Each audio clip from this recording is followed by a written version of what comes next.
In this video, we're going to take a look at adding content to your teacher website using the resources area. Resources area is available right over here once you log into your account in SchoolWires. Once you click to expand the resources area, you'll note that it has two different sections. The first is a web resources section. This would be a link library to links to either external pages on the school or the district homepage, or maybe external links to other websites that exist on the internet. The second area is a printed resources section. This is a file library where you may upload different kinds of documents, PDF files, Word files, things of that nature that you may want your students or parents or the outside community to have access to.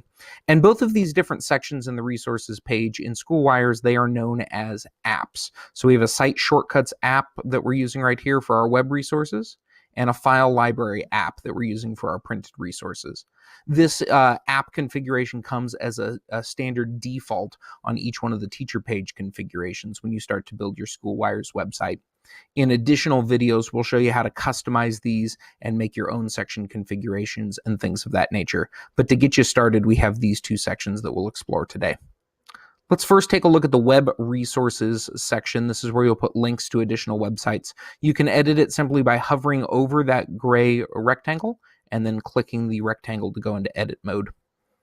Once in here, you'll note I've already populated this section with a lot of different links to other external websites. Just one note here, you'll want to make sure that you vet all these external links and external websites ahead of time to make sure that they are in compliance with web accessibility standards. If you need additional information on that, it is available on our Instructional Technology Department website. We have links to additional websites that will tell you more about that, just to make sure that we are in compliance with web accessibility standards.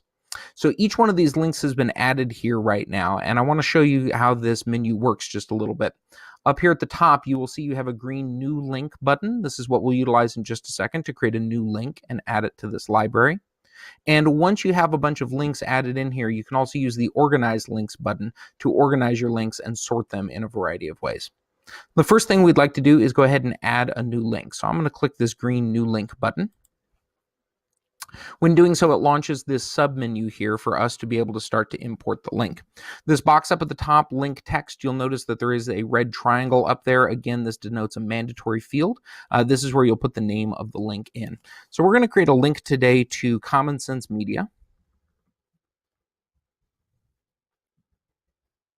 And the next thing that we're going to do is navigate over here to the web address. Now, if this was a link that was going to be to a page that was already on the school's website, you could use this browse button over here and navigate which school site is it going to be, or Verde, and then please pick the channel that it's in. So that's how you can build internal links to district and to site resources.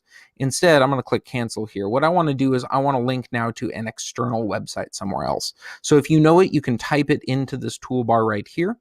Or what I'm going to do is I'm going to go ahead and navigate to where I've opened that page up already, and I'm just going to copy and paste this URL up here at the top into this field here. So we're going to copy and paste, and it grabs the whole entire thing that I want to link to. Down below that, we have a target area. We can either choose to have this open in a new window or open in the same window. I want this to open in a new tab for my students or parents that may navigate here instead of overwriting my teacher webpage. So I'm going to click New Window for this.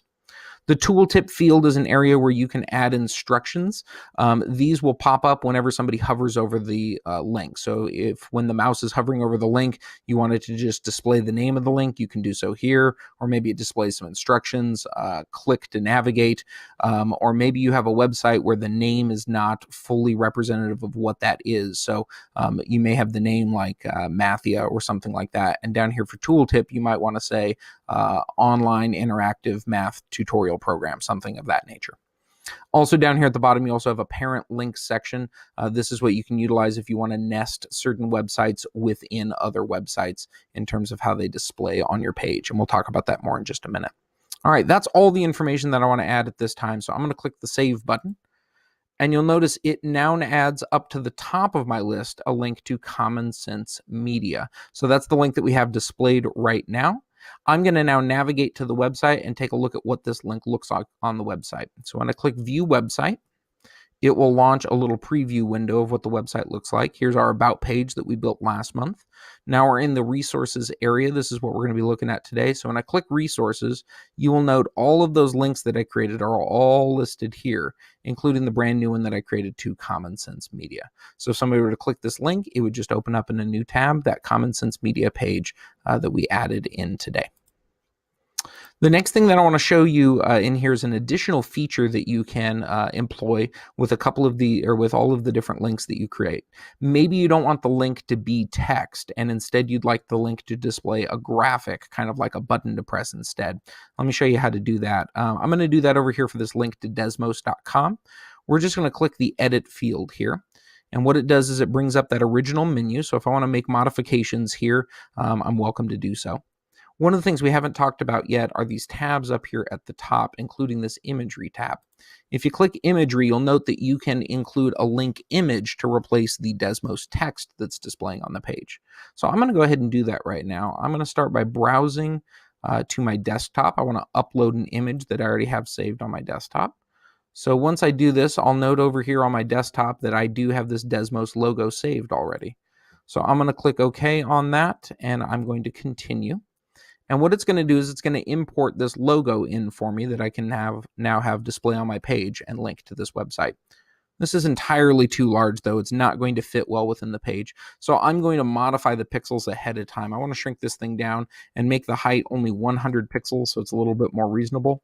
You'll notice that it does auto resize the proportions here to keep everything proportionate. So it'll be 100 pixels high by 98 pixels wide. I'm now going to click Insert Image. If I'd like to have some rollover image use the same height and width as the value link image, I can add a rollover image to this if I'd like that additional feature. And now that I've got everything in here the way that I want it to be, I'm just going to go ahead and click Save. Now when I go to my page and view what that looks like, you'll note that over here on the resources page, we now have, instead of the text Desmos, we have this little button built in. So we can add graphics to each one of these as well. Or if you want to leave them text-based, you may do so additionally. All right, the next thing that we should take a look at on this page is the Organize Links area, which starts right over here. If I click Organize Links, you'll note that it gives me a list of all the different links that I have available. If I simply want to sort alphabetically, I've got this quick little button up here that'll sort them all alphabetically. But I think what you might want to do is instead kind of group them by different themes and different topics. So Common Sense Media doesn't really fit up here at the top of my list. It's probably more appropriate to be down here towards the bottom. I changed my mind. I don't want it to be between CDE and ISTE. I'm going to grab and said ISTE, and I'm going to drag it up above and slot it in right between those. So it's very easy to just click and drag to move them wherever you'd like them to be. You can also nest these links as well. So I created a little link here called Curriculum Links. I just gave it a name, Curriculum Links. I did not give it a website that one would navigate to. So it's kind of a little just header link right here with no actual link associated with it. And what I'm going to do is I'm going to take these three right here, which are all curriculum links for my students, and I'm going to embed them inside this. I'm going to take Think Central and I'm going to drag it inside curriculum links. When I hover over, I get that little plus. And you'll notice what it does is it starts to now nest these down underneath. So I can nest Mathia, not inside Think Central, but I want to link it inside curriculum links. Mathia's in there as well. And then we're going to grab Pearson Realize, and we're going to nest that in here as well. And you'll notice now I get this little sort A through Z button. If I click this, it'll allow me to take these different curriculum links and sort those very quickly, A to Z, if I'd like to do it that way. I'm going to go ahead and click Save now, and we'll do one more preview of what this looks like on our end. View Website button takes us over here once again to Resources.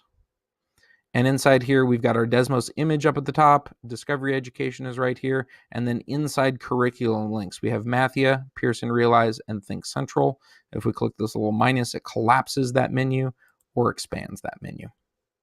So that's how you can both create new links in your link library and also organize and sort them by whatever method works best for you and your students.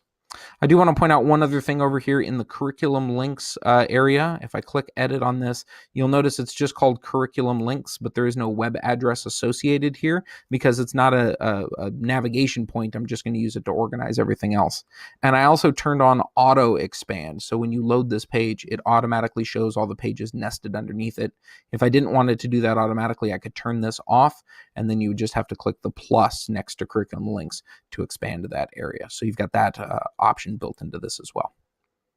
The next thing in the resources page area that we're going to take a look at are not the web resources, but instead the document resources that we can upload. So to navigate back to that, I'm just going to use this menu right over here to navigate back to resources page.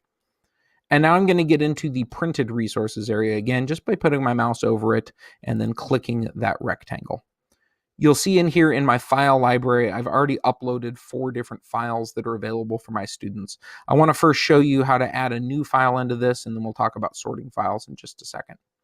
The new file menu, you click it, and there are not as many options as you have before in the link library. This is a little bit easier to be able to navigate and to compose this information. The first thing they're going to ask you for is a file title. So for this one, we're going to put in Chapter 4 Test Review. If I'd like to add a description, I can do so as well, maybe a couple of sentences of text or a paragraph of text, depending on what kind of document I'm adding in. For this one, I think the title is pretty self-explanatory, so I'm not going to add a description. Author field is optional. You can add information there if you choose to. But really, the valuable field is this select file button down here at the bottom. Once you click this, then you'll be able to navigate to wherever you have this file saved on your computer. The one that I want to do is this Chapter 4 test review file right over here. It is a PDF file. So I'm going to click open. It's going to take a second to load that. And once you see that name appear right here, you know that you have it loaded onto this page. So I'm going to go ahead and click the save button now at this time.